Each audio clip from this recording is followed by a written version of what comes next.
Labas vakaras.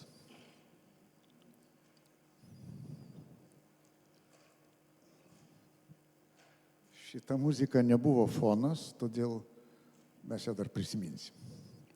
Aš nežinau liūdnesnės muzikos už šitą Franco Šubento fantaziją keturioms rankoms, fortepijonui, F-mol. Nors tas liūdesys čia yra kažkoks. Čia tas žodis liūdesys man net netinka. Tas liūdesys čia šitas muzikos nei tragiškas, nei niūrus, nei sielvartingas, nei gąsdinantis, bet ir netoks skaidrus kaip Bramso arba netoks švarus kaip Grygo. Toks kažkoks liūdesys. Man atrodo, kad tai yra melancholiškas liūdesys. Ir aš nežinau melancholiškesnės muzikos už šitą Šuberto fantaziją. Jis vieną kartą savo draugo kompozitoriaus paklausė, jūs žinote linksmą muziką? Aš nežinau. Šubertas taip sakė. Tai ir noriu šiandien pasamprotauti, kaip jis atėjo iki šito kūrinio, iki šitos fantazijos ir kas buvo priežastis tos jo švelnios melancholijos. Vaikystė, kažin, gal iš dalies, nelaimingos meilės, turbūt, vienatvė ir laisvė, irgi turbūt, lygos. Taip, kai Kolumbas atvežė tą lygą, aš čia šitoj gražioj salėje, nuostabioj salėje neminėsiu jos pavadinimo, Kolumbas, kai tą lygą atvežė, tai Beethovenas nuo jos apkurto, Šumanas su Doniciečiu išprotėjo, o Šubertukas gyveno tik 31 metus. Tai va. Kad gimė Francas Šubertas yra visiškas laimingas atsitiktinumas, todėl kad tais laikais, ko gero, dažniau mirdavo, negu gimdavo vaikai. Tai buvo pati 18 amžiaus pabaiga. Ir istorija štai kokia. Jį vadino Gerasis kaizeris Francas. Gerasis kaizeris Francas, tai yra Pranciškus II. Jis buvo paskutinis Šventosios Romos imperijos imperatorius ir pirmas Austrijos imperatorius. Jis yra metai iki Šubertui gimstant pasakęs, man labai patinka mokyklos policija. Man labai patinka, kad mūsų mokyklos turi policiją, kuri prižiūri ne tik mokinių dorovę, bet ir mokytojus, ką tie mokytojai tiems mokiniams kalba. Šuberto tėvas, Francas Teodoras, prisidirbo jaunystėje. Vienas priemiestyje buvo mokytojo padėjėjas ir turėjo skubiai vesti, nes jo mergina laukėsi, o jeigu nevedęs, tai, policija mokyklas iš karto. Tai buvo priverstas vesti, gimė pirmas kūdikis, paskui antras, paskui trečias. Žmonelė buvo paprasta vyrėja, ir jam pagimdė 14 vaikų, iš kurių 9 numiro, tai yra natūralu. Gimdys jinai jos visus virtuvėje, todėl kad kitur nebuvo kur. Šubertas buvo, atrodo, 12 vaikas iš tų 14, paskui tėvas antrą kartą vedė, dar 5 vaikus ten pasidarė. Aš nemanau, kad labai iš meilės. Kada prievartą vedė, tai darė, gimdė. Jie turėjo vieną kambario butelį su virtuvė, kadangi virtuvėje buvo šilta ir vonelė, tai ten ir gimdė Elžbieta savo Šubertukus. Ale man patinka, kad Šubertuką mažą pritrūko vietos, jie tada šešiese gyveno tam kambarėlį su virtuvė, tai jam lopšį pakabino lubose. Ir Šubertukas, ore taip sklanda, supuojasi ore, Šubertukas. Greit pradėjo nešioti akinukus, augo storulis, augo labai geraširdiškas. Tėvas buvo griežtas, tėvas buvo niūrus, rašomasis stalas jo kambarį ir į tą kambarį nieks be jo lydimo negalėjo, aišku, įeiti. Žinoma, tėvas svajojo, kad jo vaikai kažkaip seks jo pėdomis, mokytojas. Paskui jisai prakuto bent kiek, pasiskolino pinigų, paskui jis nusipirko tokį namą, kuriame buvo kartu ir mokykla, tai jis ten buvo vyriausiasis mokytojas. Ir galvojo, kad jo Šubertukas Francas bus irgi mokytojas, jo padėjėjas. Bet kartai švenčių dienomis Francas Teodoras nusimdavo apdulkėjusią violončelę nuo sienos. Vyriausiasis sūnus Ignacas paimdavo smuiką ir jie susėsdavo ir muzikuodavo, nes Austrijai ir Čekijai šeimose buvo įprasta muzikuoti. 7 metų jis pradėjo ir savo Francą mokyti muzikos, paskui greit atidavė tokį bažnyčios chorą, ten jis pramoko šio bei to Ir kai jam buvo 13 metų, pasirodė vienos laikraštyje, taip ir vadinasi, vienas laikraštis skelbimas, kad imperatoriškoji dvaro kapela ieško 2 berniukų į chorą. Ta įstaiga vadinasi konviktas. Konviktas reiškia, kad tu įstoji tą konviktą, tu gyveni internate, tu aprūpintas uniforma, maistu, žodžiu, rūpesčių kaip ir nėra. Ir Šubertėlis įstoja į tą konviktą. Ten, žinoma, mes turim reikalą su Austrija, su Viena. Konvikte irgi muzikuojama. Konvikte yra net orkestras, kuris grojo kažkada pačiam Rudolfui, Hercogui Rudolfui, kuris buvo Beethoveno mokinys. Ir labai gerai vertina jis tą orkestrą. Šubertukas ten grojo antrojų smuikų.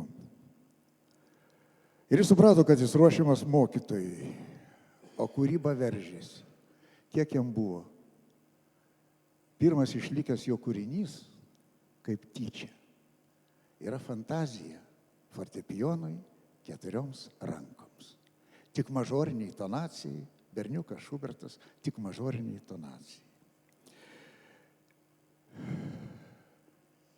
Konviktas, tai ką, tai yra kalimas, tai yra šauksmai, rykštės ir karceris. Abejo, ir Francas karcerėje buvo, per daug jis buvo ramaus būdo. Bet konviktė susipažino su draugais, susipažino su vienu draugu, kurį laikė pačiu geriausiu savo draugu ir kad atėjo Šubertui kokie 23-27 metai, tas jo geriausias draugas ir nusivedė į vieną dieną arba vieną vakarą, o gal vieną naktį tos linksmybės namus, įėjo sveikas, išėjo nebesveikas. Geriausias jo draugas. O toksai, žinot, buvo plevėsa buvo.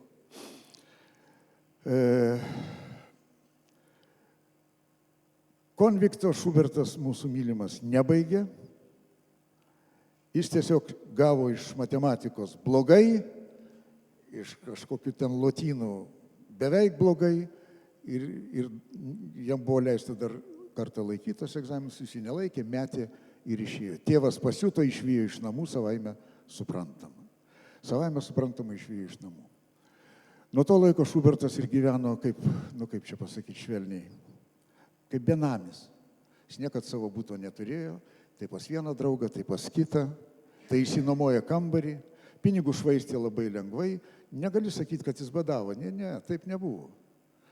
Jo kūrinius pradėjo vėlai spausdinti, leidėjo nesidomėjo, jaunas, nežinomas, ką. Tai draugai suorganizavo laišką Giotei, labai iškilmingai, labai ceremoningai, kad didysis olimpietis, štai mes turim tokį draugą kompozitorių, jis kūrė dainas jūsų tekstais, paskaitykit, įvertinkit, gal atsiliepimą kokį. Ne, jokio atsiliepimo. Tai tam konvikte, kaip nekeista, pavyzdžiui, imkim kokius 1815 metus, Šubertas taip pratryško. Jis tada pirmą kartą įsimylėjo choristę, buvo labai gražaus balso, bet tokia pilnoka, tokia, ūgio gero, už jį turbūt aukštesnė, Grob jos pavardė, Grob, Teresa Grob. Jis su ja draugavo bent keletą metų, bet jin ištekėjo už bandelių gamintojo ir Šuberto pirmoji meilė, bet kai jis su ja susipažino, jis labai greit sukūrė tą savo šedevrą Margarita prie ratelio dainą, o ne Užilgo girių karalių.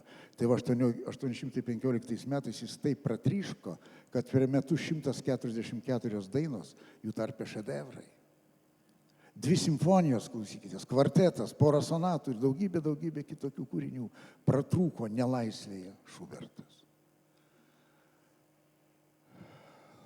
Daug netauškėsiu.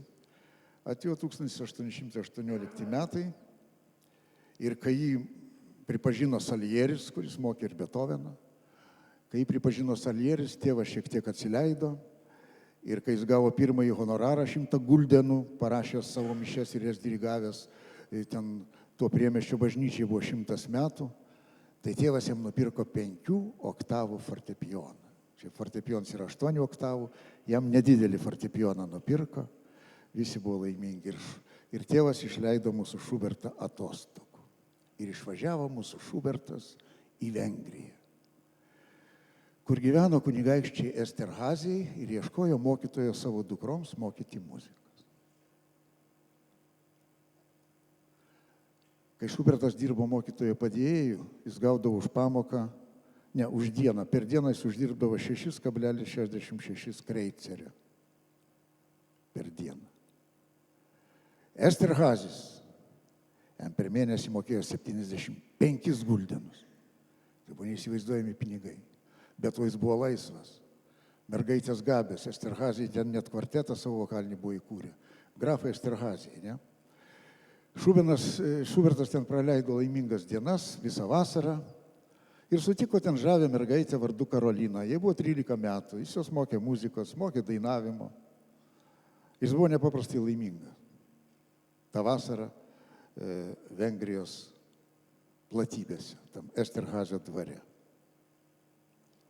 Ir daugiau negrįžo nei pas tėvą, nei jokius konviktus, nuo tol Šubertas tapo laisvas ir pareiškė vieną gražią dieną, bet turbūt neišdidžiai, gal pareiškė taip liūdnai, tokius kaip aš turi išlaikyti valstybė. Bet pareiškimas geras, man patinka. Valstybė nesureagavo.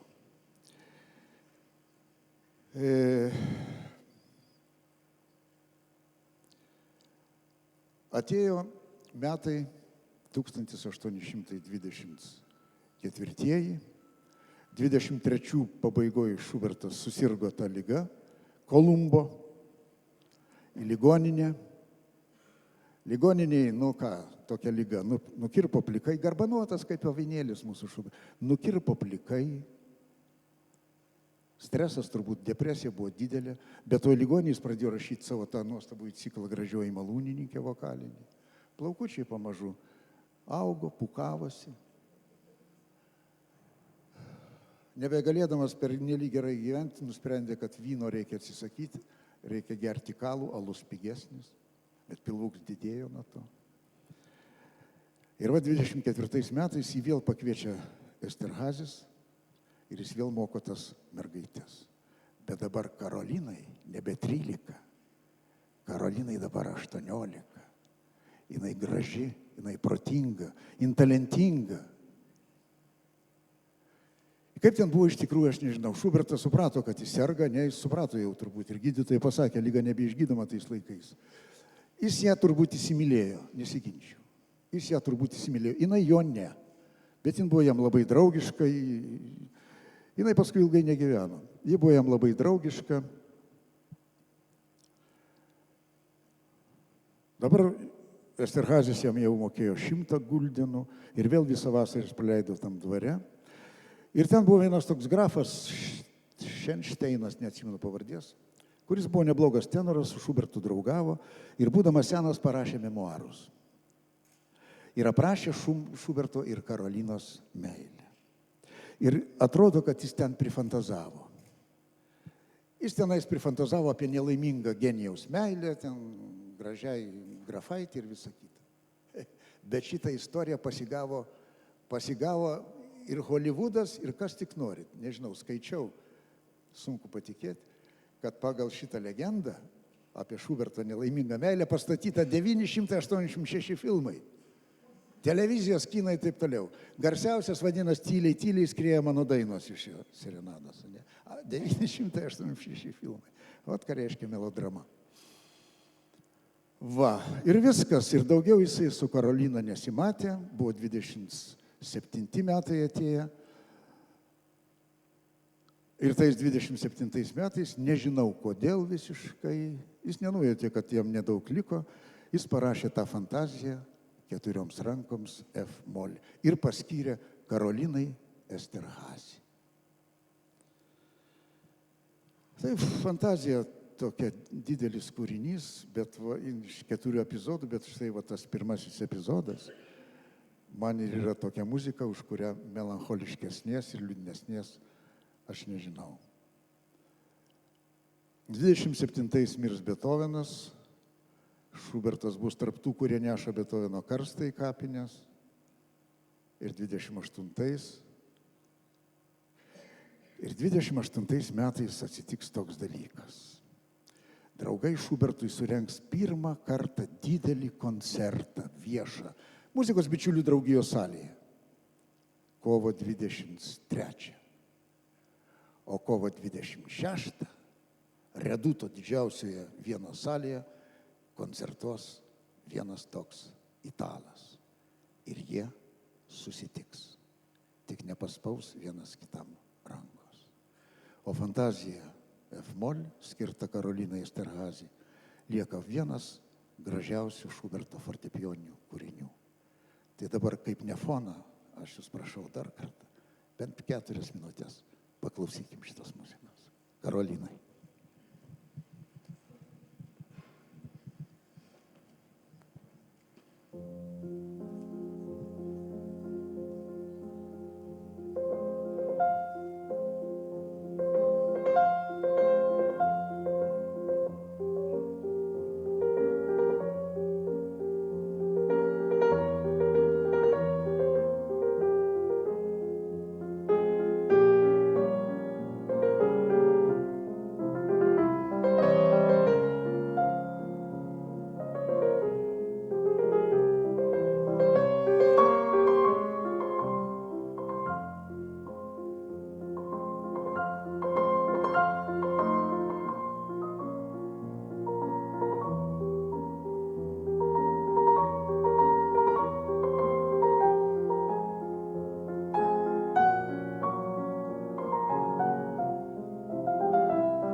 Ačiū, kad taip gražiai išklausėte.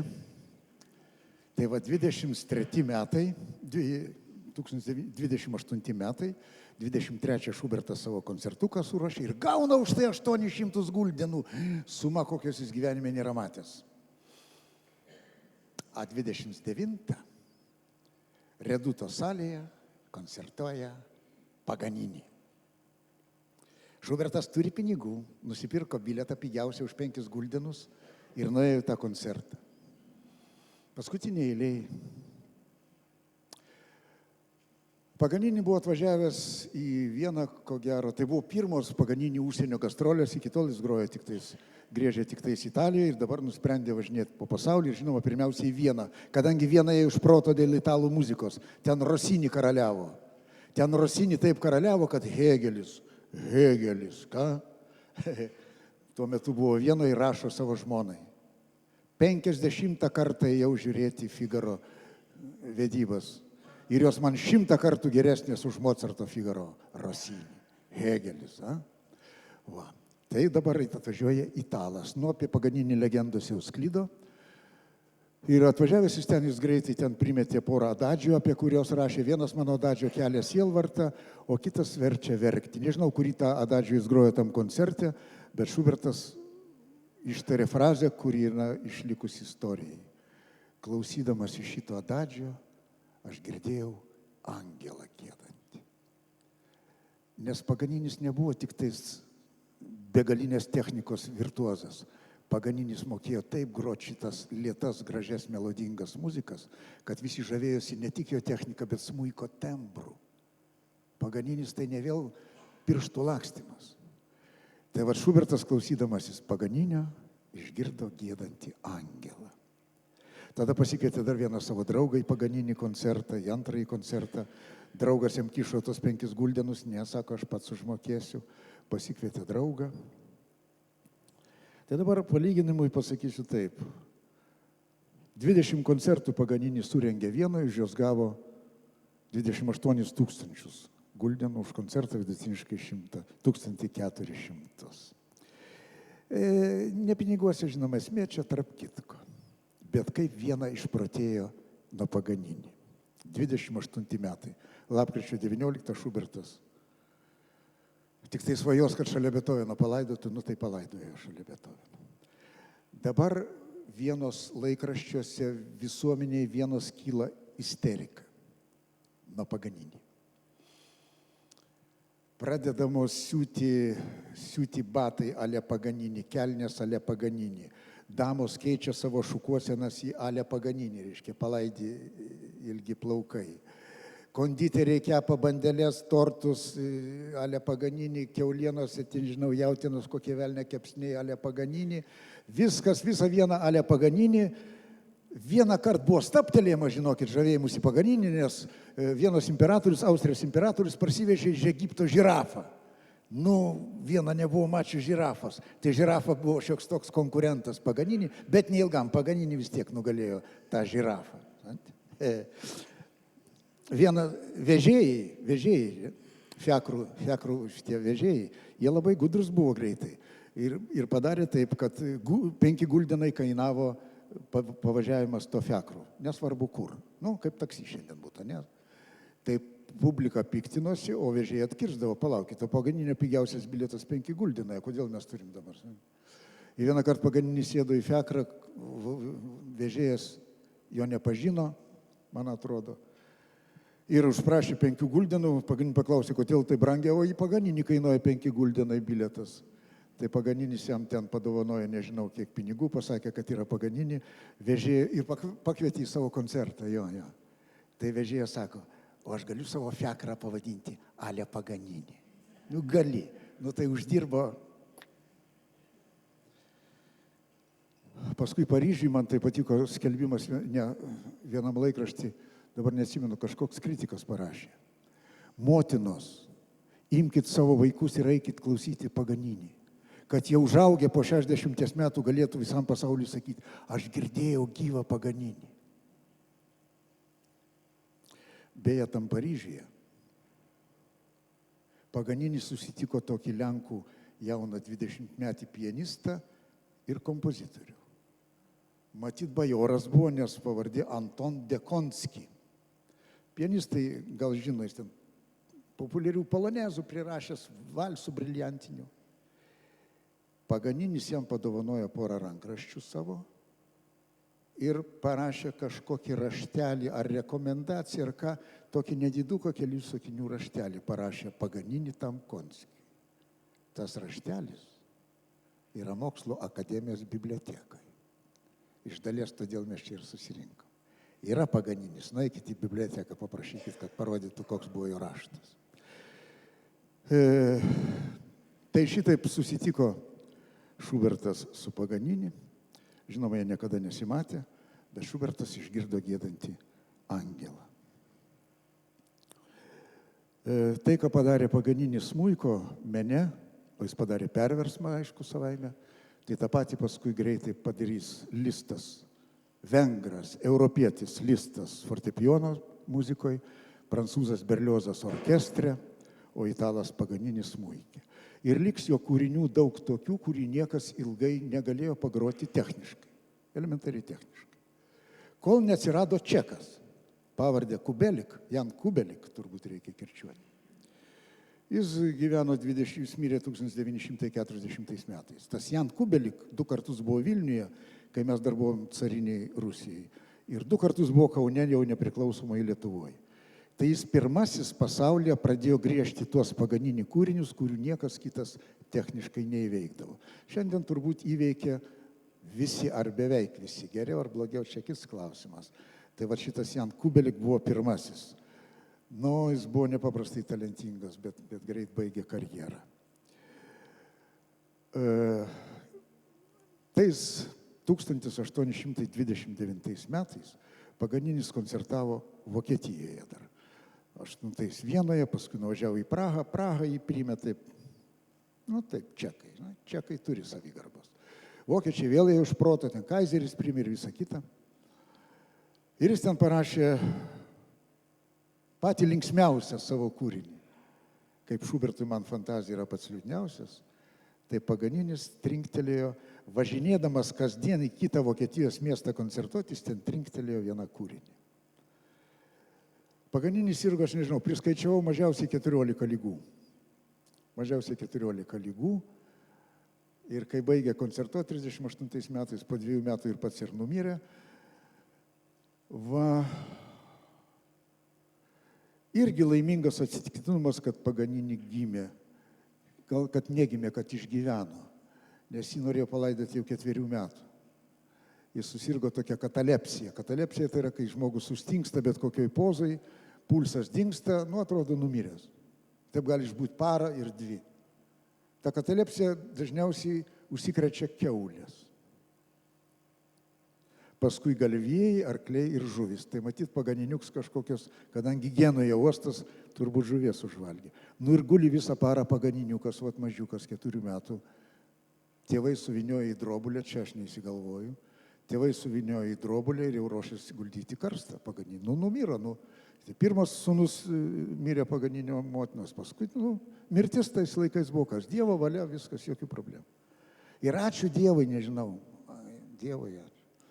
Sujudėjo kažkas ten, pirštuks to Paganinio karka, tėvai atsitokėjo, būtų gyvą palaidą. Tai per plauką liko gyvas mažiuks Paganinis.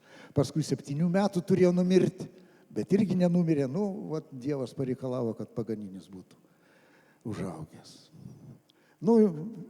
Visos tos legendos yra žinomos. Tik man, nežinau, ar patinka, ar keista, kad Paganini laidojo 8 kartus.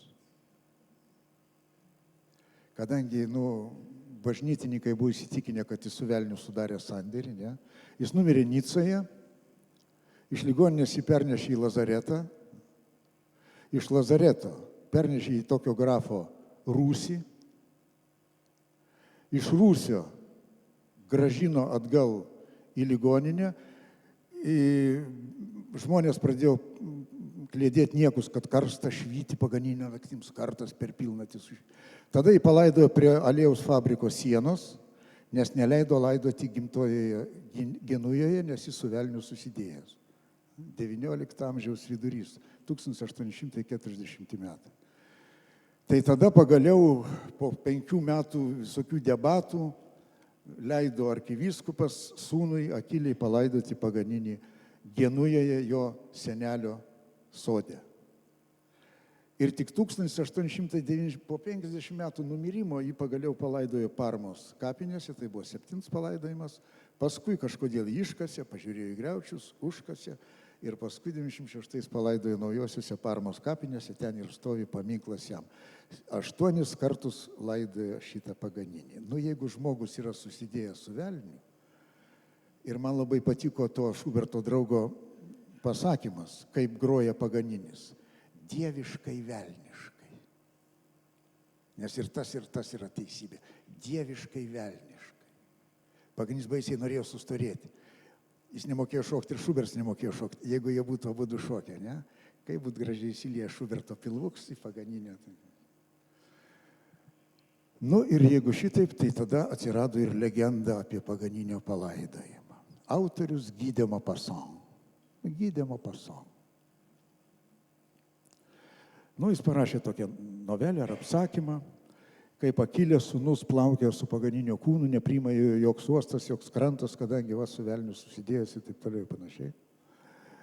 Ir galiausiai Akilė pamato Viduržemio jūrai, ten nelabai toli Nicos, ta uola tikrai yra, jeigu busit Nicoj, galit nuplaukti iki jos. San Forielio ar Farelio, dabar tiksliai neatsimenu, tokia uola nedidelė. Ir ne va tai ten Akilė Paganinį palaidojas. Nu, visi supranta, kad čia legenda ir nieks netiki, bet vienas ispanų smuikininkas 20 amžiaus. Jis atkakliai tikėjo, kad ten tikrai buvo palaidotas Paganinį. Jis nuvarė į tą salelę, į tą uolą, ten yra, nieks ten neauga, krūmeliai ir žolelė menka auga. Ir jis atrado, kaip jam atrodė, akmenais apdėtą tirptiną tokį daiktą. 140 cm pločio, nu, kokia pusė metro gylio ir 190 m išilgai. Nu, idealiai tiktų Paganinis pagal ūgį, figūrą ir visą kitą. Ir atsėtis ten yra gulėjęs. Dabar pasakysiu, kodėl čia šitas 2 istorijas jums papasakojau ir paklausysim dabar man pačios linksmiausios muzikos. Bet gal pirmą jos ir paklausykime. Važinėdamas iš vieno Vokietijos miesto į kitą, Paganinis 29 metais sukūrė 12 variacijų. Tokia paprasta Venecijos liaudės dainos tema. Paprastutė kaip 2 gaideliai. O mama mia cara, o mano mama, mano brangioji. Paprastutė melodija. Tas kūrinys vadinasi Venecijos karnavalas, jis buvo pats mylimiausias Paganinių kūrinys. Pats geriausias, jis taip pats manė. Nu, tai yra smuiko technikos enciklopedija. Čia nupasakot nieko neįmanoma. Žėrintis dalykas, visokiausia technika. Nežinau, ne kiekvienas turbūt smuikininkas gali iki galo pagroti, todėl mes jos visos ir neklausysim. Jin trunka 12 minučių. Bet mes suradom vieną tokį linksmą vaikiną, su tokiu linksmu dirigentu, su tokiu linksmu smuikininku. Ir ištrauka kokias 6 minutės. Dabar jau galėsit žiūrėti į ekraną ir viską pamatyti. Paganini, Venecijos karnavalas.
Tai štai,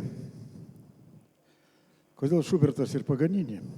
Todėl, kad Šubertas, kaip ir daugelį turbūt jūsų, daugeliui mūsų, man Šuberto muzika yra pirmoji, kurią aš išgirdau ir supratau. Nežinau, kiek ten man metų buvo, Klaipėdoj, per radiją Beatričė Grincevičiūtė dainavo Girių karalių. Pirmas muzikinis įspūdis yra Šubertas man. Todėl šiandien aš apie jį ir pasikalbėjau.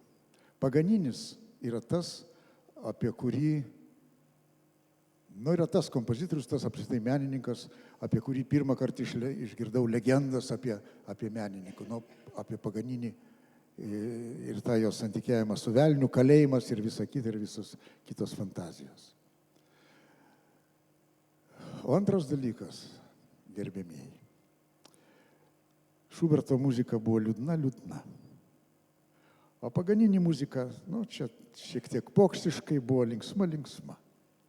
Tai tarp liūdnumo ir linksmumo ir praėjo visas mano sumautai gražus gyvenimas. Ir aš labai didžiuojuosi ir džiaugiuosi ir dėkoju, kad esu šitoje salėje, kuri man yra brangi, nes aš čia buvau 1988 metų birželio 3. Čia buvo išrinkta 35 žmonių sąjūdžio iniciatyvinė grupė. Ir aš labai noriu padėkoti ir pasidžiaugti, kad va šitokiems vakarams ir juos sugalvojo legendinė Aldona Daučiūnienė, kuri, nežinau, 20-30 metų buvo menininkų rūmų siela, sumanytoja ir nuostabioji deivė. Menininkų rūmai dabar tiksliai metų nepasakysiu, 70-metį vidury kažkur atsirado, žinot, ten, kur Napoleonas nakvoja, dabar prezidentai sėdi. Va, menininkų rūmai, kurių neįmanoma užmiršti mano kartos, o ir jaunesniems žmonėms.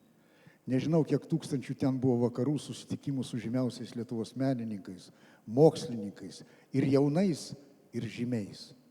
O jauni tik tais dar tap žymiais. Tai buvo nepakartojami vakarai.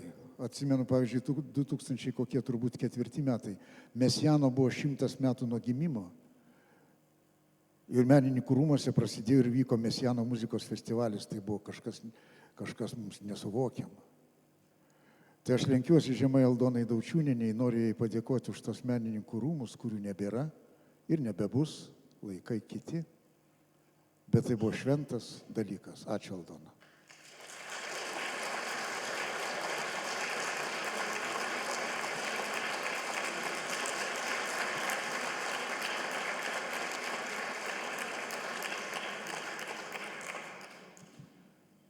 Jeigu kuo pasidžiaugti reikėtų šitam gyvenime, tai menininkų rūmais, nes aš niekada neužvirsiu, kai Aldona leido mums su amžinatilsį Vytautu Venskumi surengti ant tokį mūsų vakarą. Jį žinojo Lietuva iš jo laidos koncertas Prisiminimas, aš tada per radiją variau tokią laidą Tautos gaida. Menininkų rūmų baltoji salė, nesigirsiu, buvo perpildyta ir vakaras išėjo toks šventas, kad žinau ir pasakojo man, žmonės nenorėjo skirstytis po namus, ėjo į kavines, oras buvo dar geras. Va, tai buvo šventi dalykai menininkų rūmuose. Jeigu šiandien ieškotumėt kokiose Wikipedijose, ką nors apie menininkų rūmus, nieko nerastumėt. Jie šiandien niekam nebeaktualūs. Rastumėt, kad buvo 70-metį ten kažkokie menininkų rūmai ir daugiau ten nieko. Dar šiek tiek apie skandalingą pabaigą, ten visokie teismai susivaldybė ir viskas. Lygiai taip pat nerastumėt nieko apie dar vieną man labai brangų dalyką, kuriuo aš didžiuojasi. Šiaip gyvenime nieko nesididžiuoju, bet šito didžiuojasi. Dukra didžiuojasi. Jeigu atsiverstumėt Wikipedijas ir visokias kitokias enciklopedijas ir ten skaitytumėt apie Lietuvos kompozitorių sąjungą, tai perskaitytumėt, kad buvo tokia muzikos mėgėjų draugija 36 metais ir panašiai. Ir paskui, kad 41 metais įkurta LTSR kompozitorių sąjunga. Ten kas buvo jas pirmininkai, buzi. Ir vieną tokį sakinuką. 1989 metais jin buvo pervardinta į Lietuvos kompozitorių sąjungą. Ir viskas. Tai dabar klausykitės. 1989 metais kompozitorių sąjungos suvažiavimas pirmininku išrinko Julių Andrejevą, amžinąjį atilsį. Mane Andrejevas pasimė dirbti atsakingai sekretoriumi.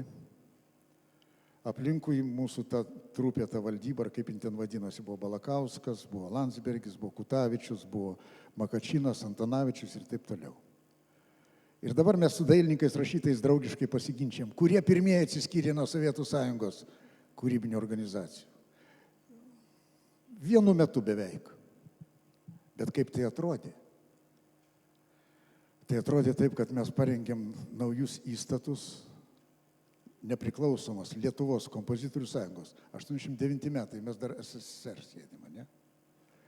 Mes išvertėm juos į rusų kalbą, išplatinom per visas Armėnijas, Kazachijas, per visas respublikas. Susėdom į kupė ir komunistai, ir nepartiniai, ir visokie, viens kitą, kuris vadino juodašimtininku, nesvarbu, į kupę susėdom ir nuvažiavom į Maskvą. Andrejevas rėžė kalbą. Išdalinom tos įstatus visiems. Andrejevas rėžė kalbą, o prie fortepijono sėdėjo, ne prie fortepijono, prezidiume sėdėjo Chrenikovas, kuris 55 ar 60 metų buvo SSSR kompozitorių sąjungos pirmininkas, kurio bijojo visi, jo žodis buvo viskas.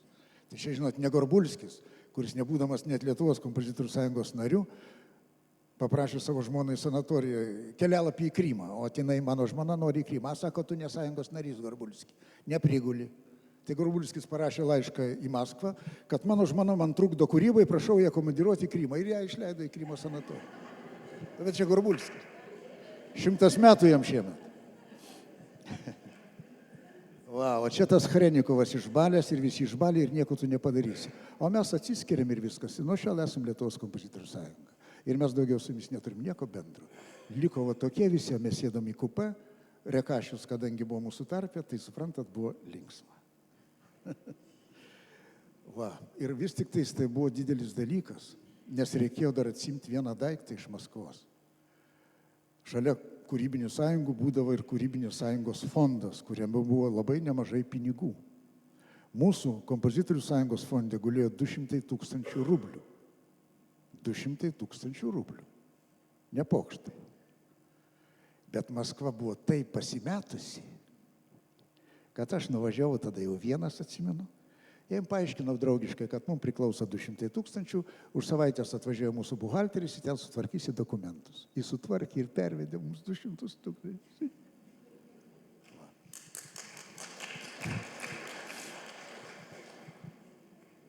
Tai buvo labai didingas dalykas, bet enciklopedijose rasit, kad Lietuvos TSR kompozitorių sąjunga 89 metais pervardinta į Lietuvos kompozitorių sąjungą. Ir visiškai baigdamas noriu nuoširdžiausiai padėkoti tiems, kurie leido man ne visiškai paklysti mano sumauto linksmam gyvenime. Tai Vaclovas Paketūras, amžinam atilsį, kuris man mokė harmonijos ir kuris tiesiog paėmė ir ištraukė mane iš aklavietės. Padėkoti noriu Juozui Gaudrimui. Taip, jis buvo komunistas, akademikas, visa kita.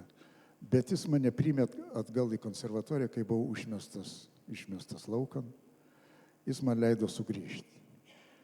Noriu padėkoti Adiodatui Tauragiui, kuris dėstė muzikos istoriją ir kuris išmokė būti girtam nuo muzikos. Pas jį reikėjo tiek daug žinoti muzikos, geros muzikos. Jos teko tiek daug klausytis, kad aš supratau 9 ryto ateidamas į Mažvydo biblioteką ir 9 vakarį išeidamas, kad aš esu girtas nuo muzikos. Koks pojūtis geras. Ir noriu padėkoti tebegyvuojančiam ir daug dievėjam daug metų Lietuvos dirigentų mokytojui, profesoriui maestro Juozui Domarkai, kuris yra čia. Noriu padėkoti jam už tai, kad jis prieš gerus 30, jeigu nedaugiau metų, paėmė mane ir užvedė ant scenos ir leido būti su jo orkestru ir su juo va tos ilgus dešimtmečius. Ir vieną kartą, pats nesuprantu, kaip tai įvyko, per naujametinį koncertą jis man leido simfoniniam orkestrui padiriguoti Štrauso Poliką. Koks pojūtis! Maestro, ačiū.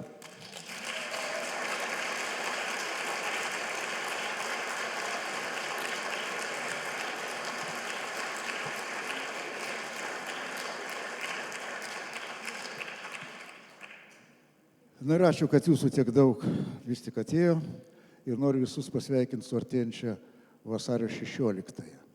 Čia neseniai kažkur perskaičiau, Kristina Sabaliauskaitė yra tokia, kuri pareiškė, aš niekada nenorėčiau gyventi vasario 16 Lietuvoje, ten fe.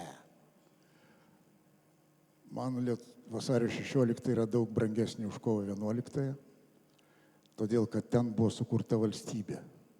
Čia atkurta. Galit su manim nesutikti visiškai, man tai nuomonės mano nepakeis. Tai va, su artėjančia vasario 16 noriu visus pasveikinti ir pasakyti dviejų mano mėgstamų autorių 2 sakinius, kuriuos supratau gyvendama savo šitos 75 metus. Šitoj žemėje taip nenauja mirti, bet gyventi irgi nenaujau. Ir tokie jauni, mes daugiau jau niekada nesusitiksim. Ačiū, eikit su Dievu.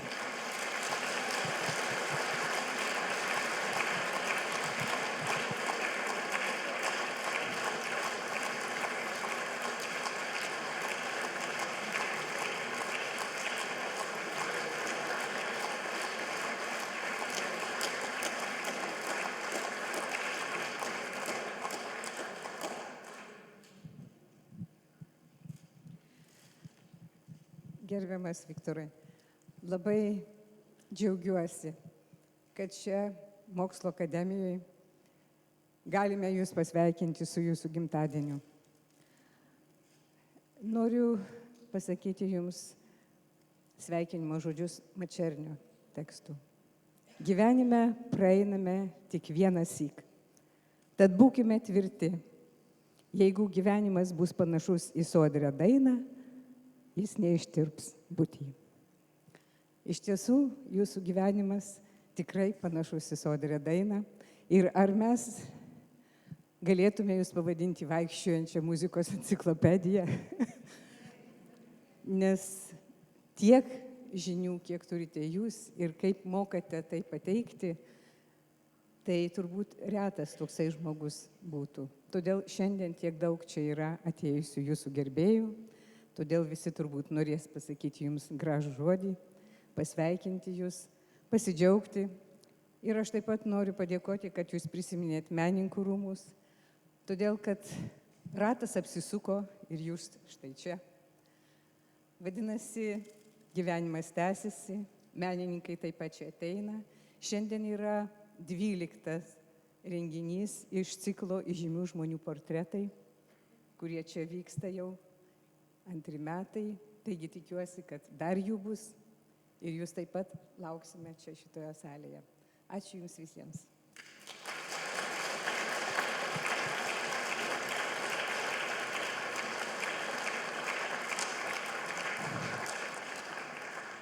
Ačiū, tikiuosi, nelabai nusibodo, užtrukom valandą, eikit su Dievu ir beidami pažiūrėkit į dešinę, ten ant staliuko tokia stovi kiaulaitė.